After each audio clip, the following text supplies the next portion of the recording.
August 15th, 2023. 5 white supremacist inmates had been planning this for weeks. Corner the quiet black man in D Block. Make him an example. Show everyone who runs Dannemora. They called him Michael Johnson, kitchen worker, head down, never caused trouble, perfect victim. What they didn't know was that Michael Johnson once knocked out heavyweight contenders with single punches. That his fists were registered weapons in 3 states. That Mike Tyson had been hiding in plain sight for 18 months, protecting the only thing he had left, his daughter. When they mentioned her name in those showers, when they said what they planned to do to her on the outside, something awakened in Mike that had been sleeping since he walked through those gates. The beast he'd buried, the destroyer he'd sworn to never unleash again. Before we jump back in, tell us where you're tuning in from, and if this story touches you, make sure you're subscribed because tomorrow I've saved something extra special for you. The cold concrete pressed against Mike's bare shoulder blades as water cascaded from the rusted showerheads above. Steam rose in lazy spirals, creating a fog that made the 5 figures surrounding him look like ghosts from his past. Violent, hungry ghosts that smelled of cigarettes and hate. Tommy Brennan, the leader, stepped closer. Spider-web tattoos crawled up his pale neck, and his eyes held the dead stare of a man who'd killed before. "You hear me, boy? I asked you a question." Mike's hands hung loose at his sides. 18 months of kitchen duty had softened his frame slightly, but underneath the layer of institutional meals and restrained movement, his body still remembered. Muscle memory older than some of these men. His breathing stayed controlled, measured, in through the nose, out through the mouth, the same rhythm he'd used before every fight. "I heard you," Mike said quietly, his voice barely audible over the hissing water. Brennan's lips curled into a yellow-toothed grin. "Then why ain't you on your knees, Johnson? See, we got word from some friends on the outside. Real interesting word about your little girl." The mention of his daughter hit harder than any punch Mike had ever taken. Sarah, 28 years old, elementary school teacher in Connecticut. The reason he was here wearing county blues instead of fighting this charge in court with expensive lawyers. The scandal would have destroyed her career before it started. Teacher's father accused of assault, even if he beat the case.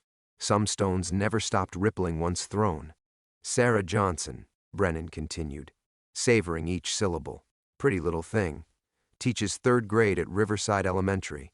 Lives alone in that blue house on Maple Street. Mike's jaw tightened imperceptibly. They knew her address, her real name, which meant they knew his real name too. "Funny thing is," Brennan said, circling now like a shark, "our boy on the outside's been watching her. Says she goes jogging every morning at 6:30, same route through Riverside Park. All alone." The other 4 inmates shifted positions, blocking every exit from the shower area. Mike recognized the formation. They'd done this before. But they were moving like men who expected an easy victim, not like men who knew they were cornering a former heavyweight champion of the world. "Now here's what's gonna happen, Johnson," Brennan's voice dropped to a whisper. "You're gonna get on your knees and show proper respect to your superiors. And if you make this difficult, well," he shrugged. "Accidents happen on morning jogs, lots of isolated spots in that park." Mike closed his eyes for a moment. In the darkness behind his lids, he could see Sarah at 8 years old, watching his fights on television, cheering when Daddy won. Could see her graduation from college, the pride in her eyes when she got her teaching job. Could see the disappointment and fear when he'd been arrested, and the relief when he'd quietly taken the plea deal to make it all go away. For 18 months, he'd kept the promise he'd made to himself and to God. No violence, no anger. Just time served and a chance to rebuild what remained of his relationship with his daughter. He'd worked kitchen duty, mopped floors, kept his head down, let men half his size disrespect him because respect didn't matter anymore. Only Sarah mattered. But now these animals knew about Sarah, had been watching her, planning. Mike opened his eyes and looked directly at Brennan. "You made a mistake," Brennan laughed. "Oh yeah? What's that, boy? You should have left my daughter out of this."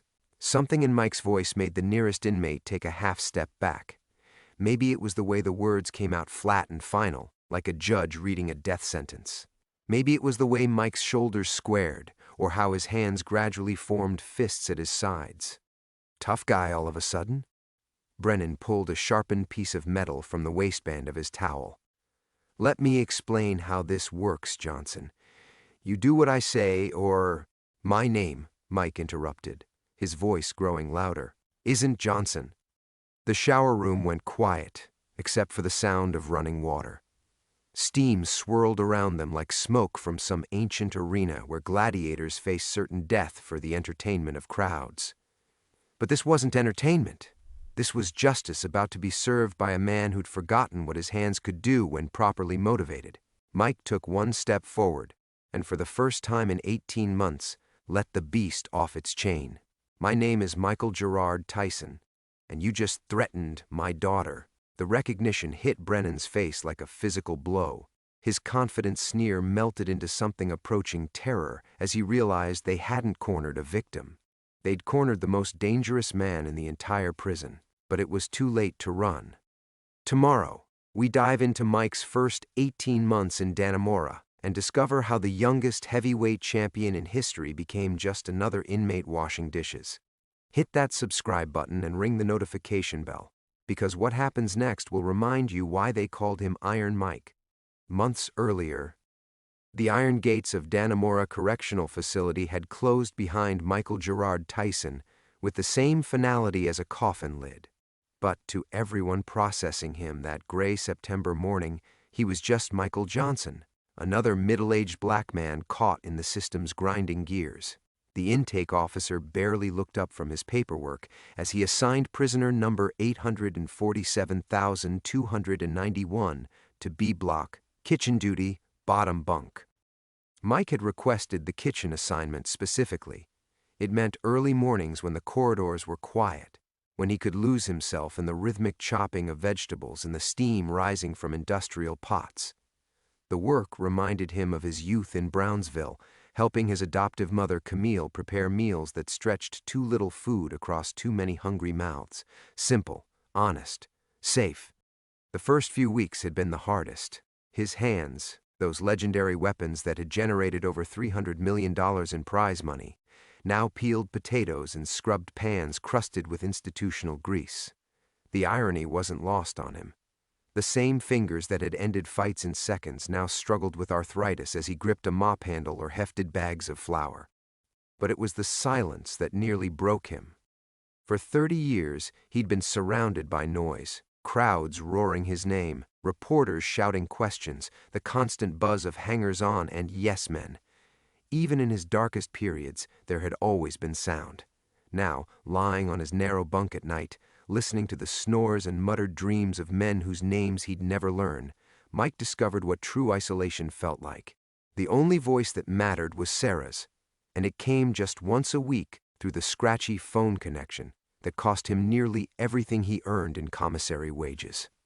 "Dad, you don't have to do this," she'd whispered during their second call, her voice thick with guilt.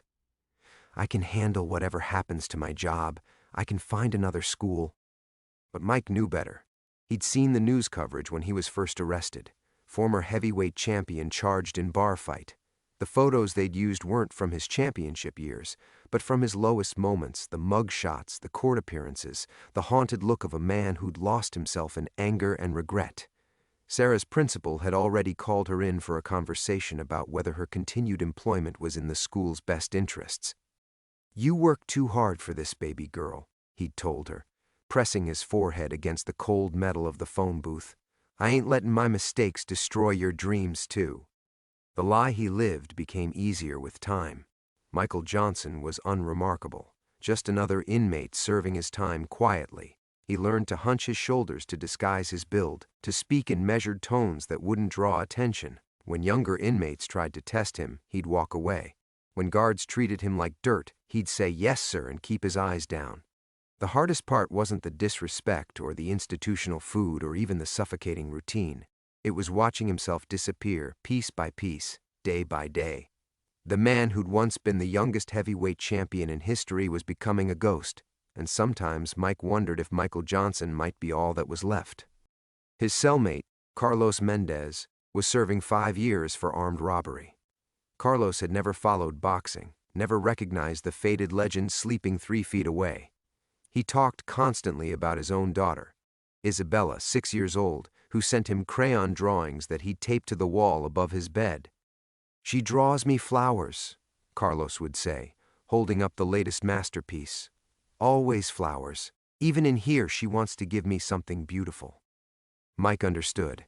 Every Friday, Sarah would send a letter, never anything that could compromise her position, just simple updates about her students, the weather, books she was reading. She signed them Love, S, because even she understood that their connection had to remain hidden. But between the lines, Mike could read her fear, her guilt, her desperate love for a father who'd sacrificed his freedom for her future. Those letters sustained him through the endless days of kitchen duty, through the nights when his body ached for movement and his mind craved stimulation. He'd read each one dozens of times until the paper grew soft from handling, memorizing every word like sacred text.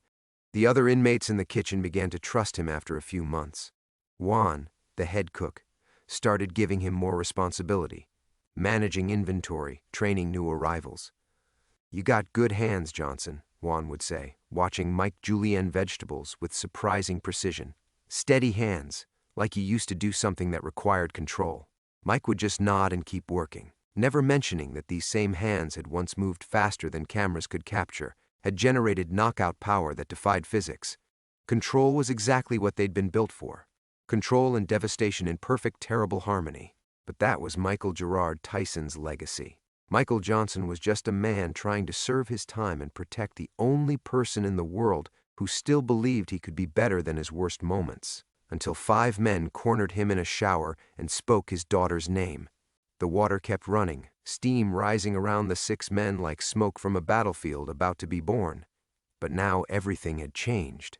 The predators had become prey, and they knew it. Brennan's sharpened metal trembled in his grip. "You're lying. Mike Tyson's got to be 70 years old by now, and he sure as hell wouldn't be in here on some chicken shit parole violation." 57, Mike corrected, taking another step forward. The other 4 inmates pressed against the shower walls, suddenly desperate for escape routes that no longer existed. "And you're right about one thing. I shouldn't be here. But my daughter needed protecting from men exactly like you." The words hung in the steamy air like an indictment. For 18 months, Mike had buried Michael Gerard Tyson so deep he'd almost forgotten what it felt like to be feared. But Sarah's name on these animals' lips had cracked something open, some vault in his soul where he'd locked away everything that made him dangerous. "This is impossible," whispered Jake Murphy, Brennan's lieutenant. His Nazi tattoos seemed to squirm on his pale skin as sweat mixed with shower spray. "Iron Mike's been out of the game for years. He's some old has-been doing commercials and shit." Mike's laugh was soft and terrible. "Has-been? Maybe. Old?" He rolled his shoulders, and 18 months of kitchen duty fell away like a shed skin. "Let me tell you something about age, boy. Some things you never forget. Like riding a bicycle, or breaking a man's jaw." Brennan tried to regain control, waving the makeshift blade. "Back the fuck off, whoever you are. We got people on the outside watching your girl. One word from me and—" "One word from you?" Mike's voice dropped to barely above a whisper. "Son, you just confessed to conspiracy, stalking, criminal threats against a schoolteacher who never hurt nobody." His fists clenched and unclenched, muscle memory awakening like some sleeping god of violence. "But you know what really gets me? You made me break a promise." The steam was clearing now, and in the harsh fluorescent light, Mike looked exactly like what he was, an apex predator who'd been playing housecat for too long. The soft layer that kitchen duty had added to his frame seemed irrelevant now. Underneath, the architecture of destruction remained intact. "What promise?" Brennan demanded, though his voice cracked on the words. "Told myself I wouldn't hurt nobody else. Last man I fought in the streets, before I came here?" Mike's eyes went distant for a moment. "Put him in a coma. Doctors said he might not wake up. That's when I knew I had to change, had to be better, for Sarah." He refocused on Brennan with laser intensity. "Been 18 months since I even raised my voice. 18 months of taking disrespect, eating shit, letting men half my size talk down to me. You know why?" None of them answered. They couldn't. Fear had stolen their voices. "Because violence was my addiction, and addicts got to stay clean one day at a time. But you? Mike smiled, and it was the most frightening thing any of them had ever seen. You just gave a recovering alcoholic the keys to a distillery. Brennan lunged forward with the blade, desperation overriding common sense. The movement was clumsy, telegraphed, pathetically slow compared to the professionals Mike had faced in his prime. Mike stepped aside like he was dodging raindrops, let Brennan's momentum carry him past, then grabbed the man's wrist. The snap of breaking bone echoed off the shower tiles. Brennan's scream died in his throat as Mike's left hand found his neck, not squeezing, just holding. A reminder of what those fingers could do when properly motivated. The blade clattered to the floor, forgotten. "Now we're going to have a conversation," Mike said conversationally. "About who sent you. About who's watching my daughter.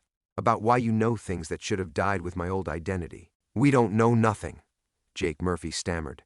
"Brennan just said some guy contacted him, offered money if you what?" Mike's grip tightened slightly on Brennan's throat. "Finish the sentence." "If we made you fight back."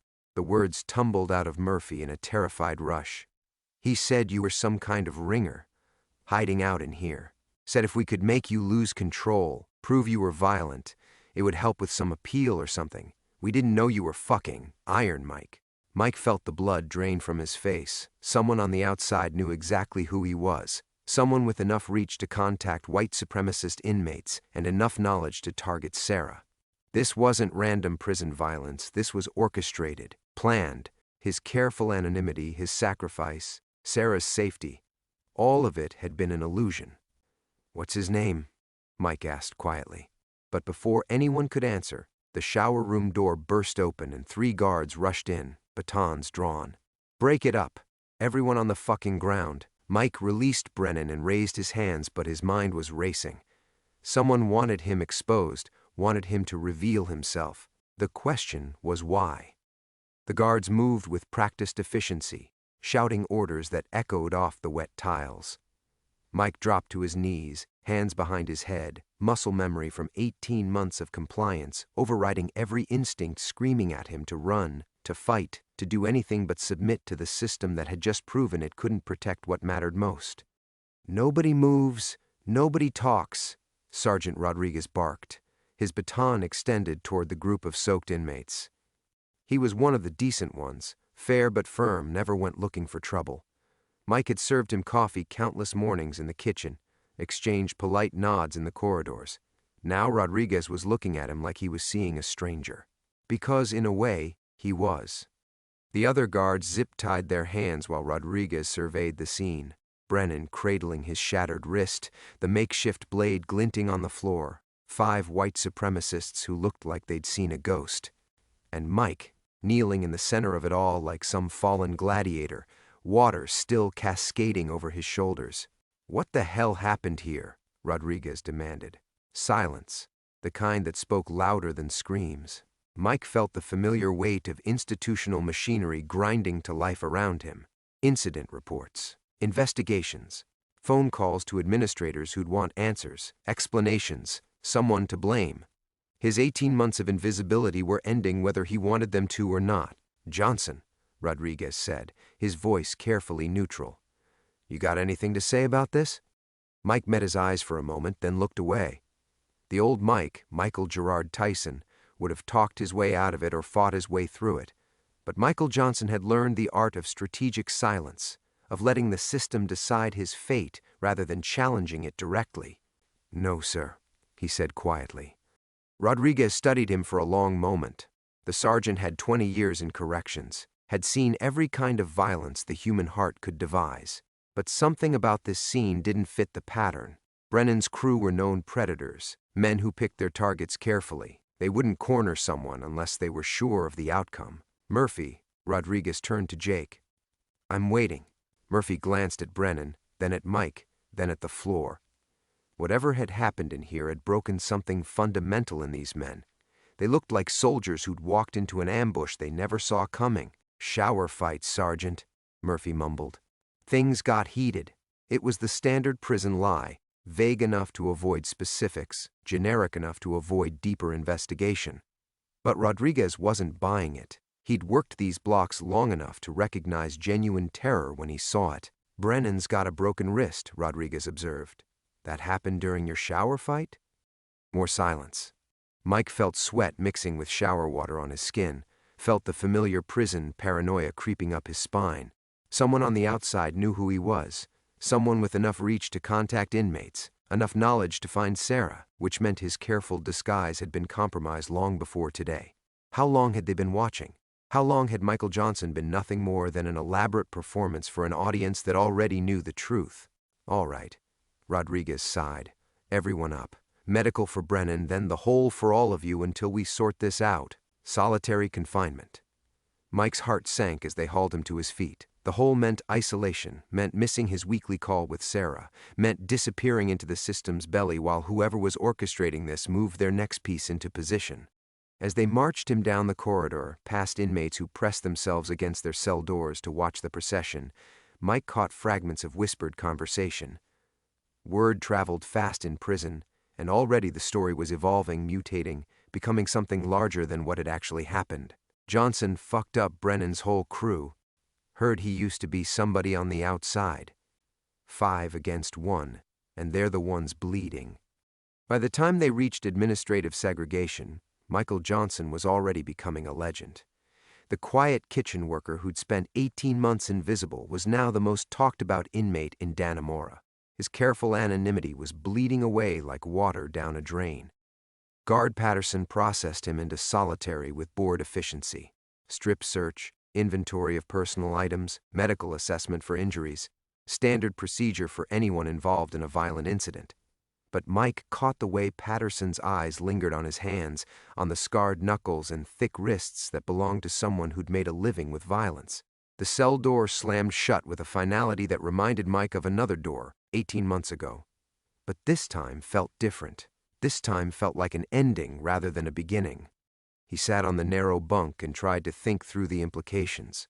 Someone wanted him exposed, wanted him to reveal himself. The question wasn't just why anymore, it was what came next. Because now that the cage was rattled, now that Michael Johnson was compromised, whoever was pulling the strings would have to move quickly. And Sarah was still out there, still vulnerable, still believing her father's sacrifice had kept her safe. Mike closed his eyes and began counting the hours until they'd let him make a phone call. He had to warn her, had to break his own carefully constructed cover to save the only person who'd never stopped believing he could be better than his worst moments. The beast was awake now. The question was whether he could control it long enough to protect what mattered most. The solitary cell measured 8 feet by 6 feet, smaller than the kitchen storage closet, where Mike had spent countless hours inventorying supplies as Michael Johnson. He'd been here 4 hours now, and already the walls felt like they were closing in, not from claustrophobia, but from the weight of unraveling secrets. Someone knew. Someone had always known. Mike pressed his back against the concrete wall and forced himself to reconstruct the last 18 months, looking for cracks he'd missed. The parole violation that brought him here, a bar fight that escalated when 3 men recognized him, started running their mouths about his past, his failures, his daughter's questionable bloodline. He'd thrown the first punch when one of them mentioned Sarah by name, just like today. Jesus. Just like today. The realization hit him like a body shot. The bar fight hadn't been random either. 3 strangers who just happened to know his daughter's name, just happened to push the exact buttons that would make him lose control. He'd been so focused on protecting Sarah from the scandal, on taking the plea deal that kept his name out of the papers, that he'd never questioned why those men had been there in the first place. 18 months of sacrifice, 18 months of becoming nobody, and it had all been theater. The worst part wasn't the manipulation. Mike had been played by experts before, promoters and managers who saw him as a commodity. The worst part was what it meant for Sarah. If someone had orchestrated his imprisonment, had waited patiently while he buried Michael Gerard Tyson beneath kitchen duty and institutional compliance, then they wanted something bigger than just exposing him. They wanted to destroy him completely, and Sarah was the key. Mike's fists clenched involuntarily, and he forced them open. Control. Even now, especially now, he needed control.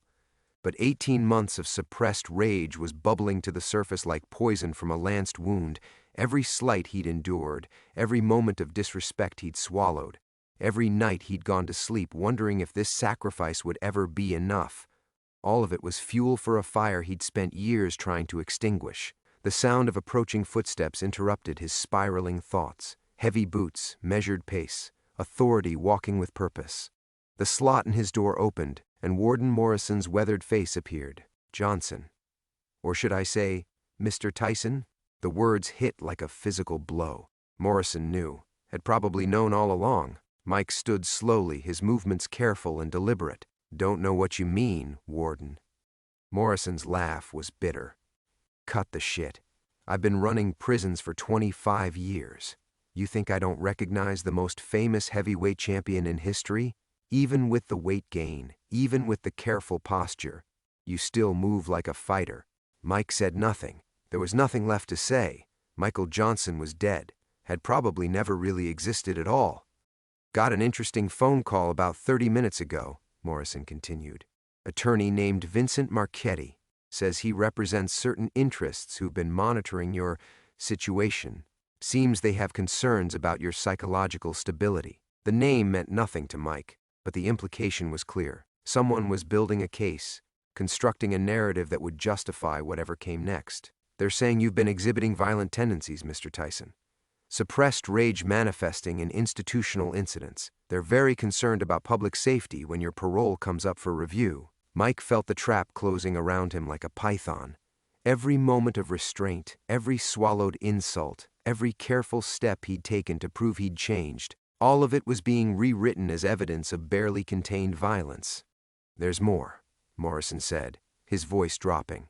This Marchetti fellow mentioned your daughter specifically. Said there might be questions about whether someone with your documented anger issues should have unsupervised contact with a public school employee. The floor seemed to tilt beneath Mike's feet. They weren't just coming for him anymore. They were coming for Sarah's career, her reputation, her future, everything he'd sacrificed 18 months to protect. What do they want? Mike asked, his voice barely above a whisper. That's the million-dollar question, isn't it? Morrison stepped back from the door. But I'd start thinking real hard about who you might have pissed off on the outside. Someone with serious reach and a long memory. Someone who's been playing chess while you've been playing checkers. The slot closed with a metallic snap, leaving Mike alone with the terrible mathematics of his situation. Someone had orchestrated his imprisonment, manipulated him into 18 months of self-erasure, and now they were positioning for the killing blow. They'd studied him, learned his weaknesses, understood that threatening Sarah was the one thing that would make him abandon everything he'd worked to become. And it had worked perfectly. Mike closed his eyes and tried to remember the man he'd been before the rage, before the prison, before the endless cycle of violence and regret. But that person felt like a stranger now, buried beneath layers of institutional compliance and carefully constructed lies. The beast wasn't just awake anymore, it was hungry. And whoever was pulling these strings had just made the fatal mistake of thinking they could control it. Mike sat in the suffocating silence of solitary, Morrison's words echoing like punches to the skull. Vincent Marchetti.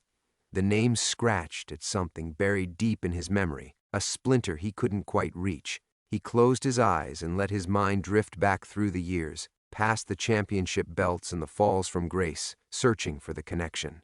And then it hit him like a sledgehammer to the chest. Marchetti. Vincent fucking Marchetti. Not the lawyer, the son. The pale, nervous kid who used to hang around the gym in the early days, back when Mike was still climbing toward his first title shot. The kid whose father owned half the construction contracts in Queens and had ties to people who settled disputes with more than lawyers.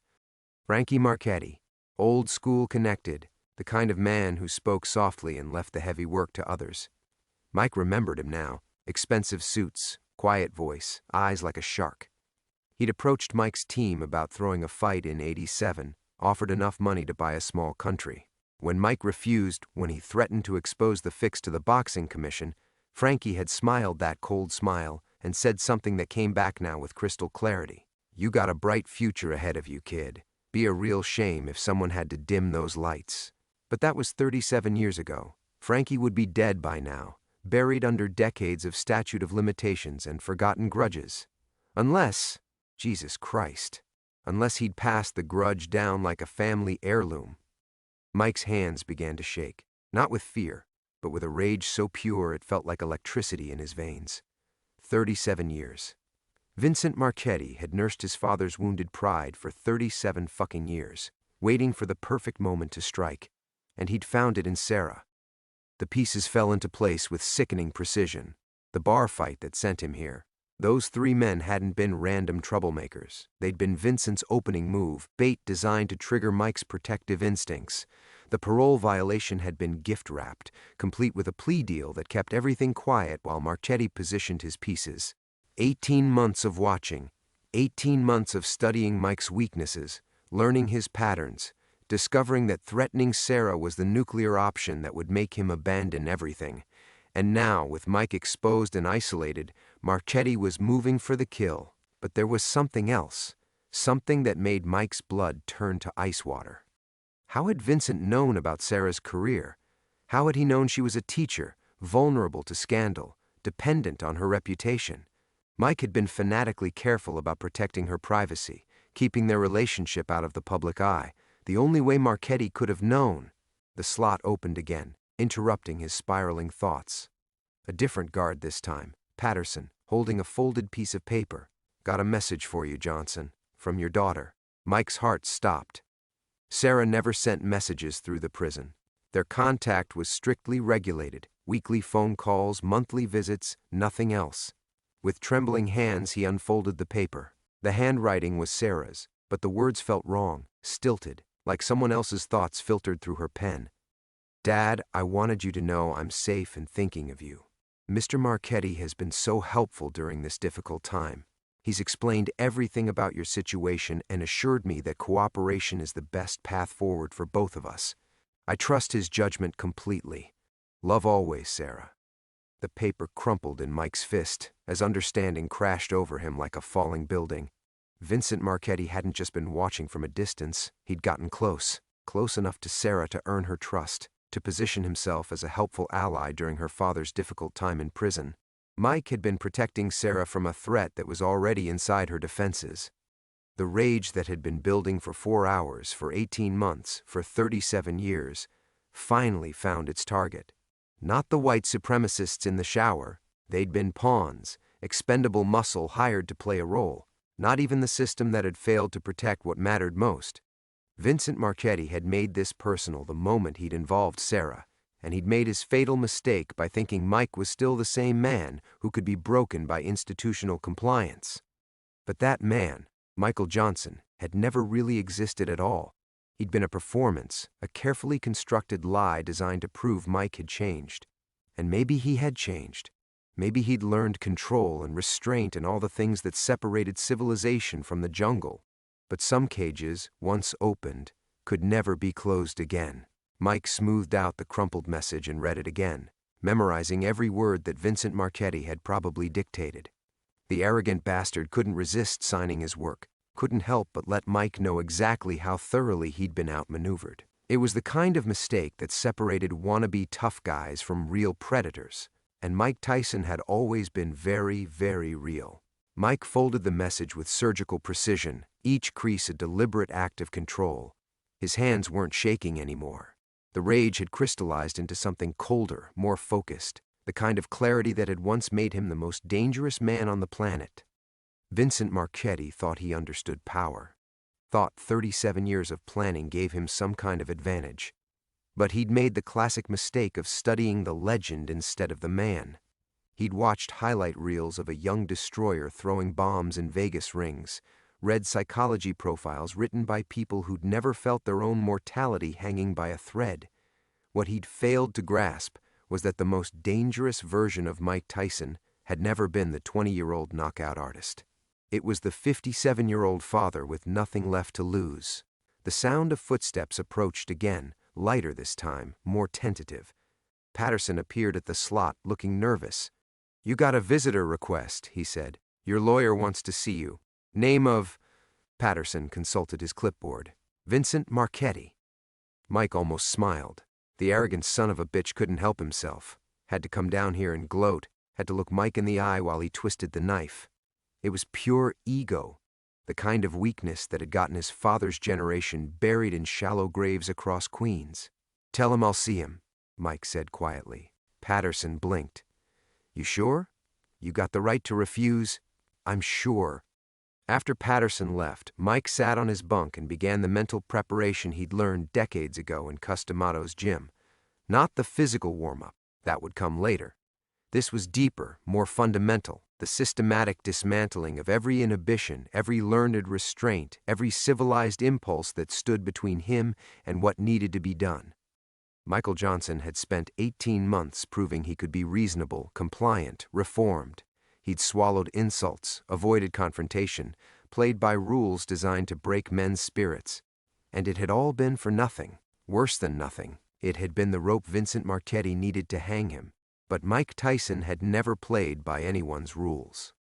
He thought about Sarah, probably sitting in her apartment right now, trusting Vincent Marchetti because he'd positioned himself as an ally. Probably grateful for his help navigating her father's legal troubles. She had no way of knowing that every piece of advice, every reassuring word, every helpful suggestion was designed to isolate her further. The memory of their last phone call surfaced like a knife twist. Sarah's voice had sounded different, strained, careful, like she was choosing her words for an audience. At the time, Mike had attributed it to the stress of his situation. Now he realized Vincent had probably been coaching her, feeding her lines, teaching her to be complicit in her own manipulation. How long had it been going on? How many months had Vincent been earning her trust while Mike rotted in solitary, believing his sacrifice was keeping her safe? The worst part wasn't the deception itself. Mike had been betrayed by experts, people who'd smiled while picking his pockets. The worst part was understanding that Sarah's trust, her fundamental belief that people could be good, had been weaponized against them both. Vincent had turned her compassion into a tool of destruction. That kind of cruelty required a very specific response. Mike closed his eyes and let himself remember who he'd been before the lawyers and the handlers, and the endless attempts at rehabilitation, before the therapy sessions that taught him to process his anger constructively, before the parole officers who measured his progress by how well he could swallow humiliation. He remembered the gym in Brownsville where Cuss had found him, a feral 14-year-old who'd learned that violence was the only language the world understood. Cuss had channeled that rage, refined it, turned it into something approaching art. But the core had never changed. The willingness to do whatever was necessary, to cross whatever lines needed crossing, to be the monster so others didn't have to be. Vincent Marchetti had made a fundamental miscalculation. He'd studied the public Mike Tyson, the reformed ex-champion who did interviews about personal growth and second chances. He'd never met the Mike Tyson who'd grown up in the concrete jungle of Bed-Stuy, where weakness was a luxury nobody could afford. That Mike Tyson didn't give speeches about transformation. He didn't believe in turning the other cheek or finding peaceful solutions to violent problems. He understood that some people only responded to force, and that mercy was often just another word for cowardice. The sound of approaching footsteps echoed down the corridor. Multiple guards, moving with the measured pace of an official escort.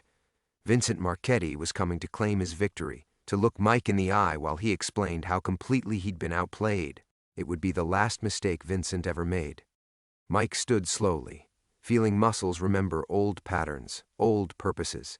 18 months of Michael Johnson fell away like a discarded costume. What remained was leaner, harder, infinitely more dangerous than the young champion who'd once terrorized heavyweight divisions. Vincent Marchetti wanted to meet Mike Tyson? He was about to get his wish. The heavy metal door of the consultation room clanged shut behind Mike with the finality of a coffin lid. He'd been escorted here in full restraints, shackles around his ankles, cuffs binding his wrists to a chain around his waist. Standard procedure for solitary inmates meeting with legal counsel, though they both knew Vincent Marchetti was anything but standard. The man sitting across the scarred metal table was younger than Mike had expected, maybe 45, with the kind of lean build that came from expensive personal trainers and organic meal plans. His suit probably cost more than most inmates made in a year, and his manicured hands rested casually on a leather briefcase that screamed old money. But it was the eyes that confirmed everything. Cold, calculating, patient. Frankie Marchetti's eyes passed down like a genetic curse. "Mr. Tyson," Vincent said. his voice carrying just a hint of the Queen's accent he'd probably spent years learning to suppress. "It's an honor to finally meet you properly." Mike said nothing. He studied Vincent the way he'd once studied opponents before a fight, looking for tells, weaknesses, the subtle signs that revealed how a man would break under pressure. What he saw was confidence bordering on arrogance, the kind of self-satisfaction that came from believing you'd already won. "You're probably wondering why I'm here," Vincent continued, opening his briefcase with theatrical precision. "Truth is, I've been looking forward to this conversation for a very long time, 37 years to be exact." He pulled out a manila folder and laid it on the table between them. Even upside down, Mike could see it contained photographs, surveillance shots of Sarah leaving her apartment, entering her school, sitting in what looked like a coffee shop with a man whose face Mike couldn't quite make out. "Your daughter is lovely," Vincent said, his tone conversational.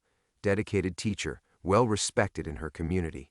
It would be such a tragedy if her reputation were compromised by association with an unstable ex-convict." The chains around Mike's wrists clinked softly as his hands tightened into fists. Vincent noticed the sound and smiled.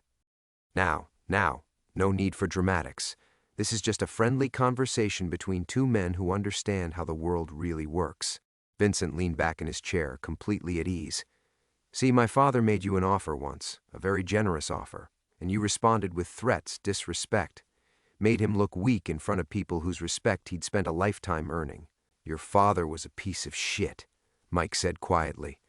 The words carried no heat, just simple fact. Vincent's composure slipped for just a moment, a flash of genuine anger before the mask slid back into place. "My father was a businessman who understood that everyone has a price. Everyone except you, apparently. You cost him millions of dollars and years of reputation repair. That kind of insult, well, it tends to echo through generations." He pulled out another photograph, this one showing Sarah at what appeared to be a parent-teacher conference, smiling as she spoke with a concerned mother. "But I'm not my father. I don't believe in crude tactics or immediate gratification. I believe in patience, in studying your enemy until you know their weaknesses better than they do." Vincent's smile returned, colder than before, "And your weakness was always obvious. Family. The one thing that could make the great Iron Mike Tyson roll over like a trained dog."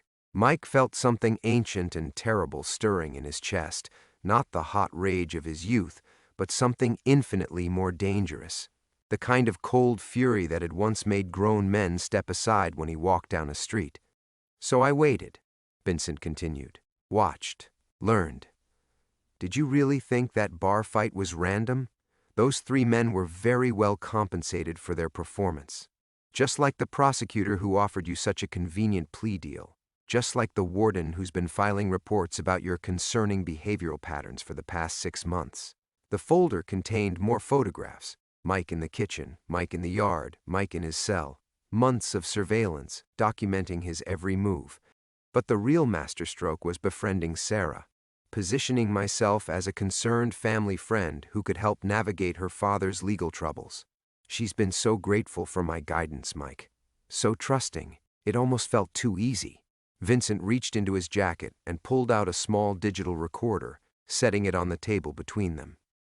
"Now here's what's going to happen. You're going to confess to planning the violent assault on those 5 inmates in the shower.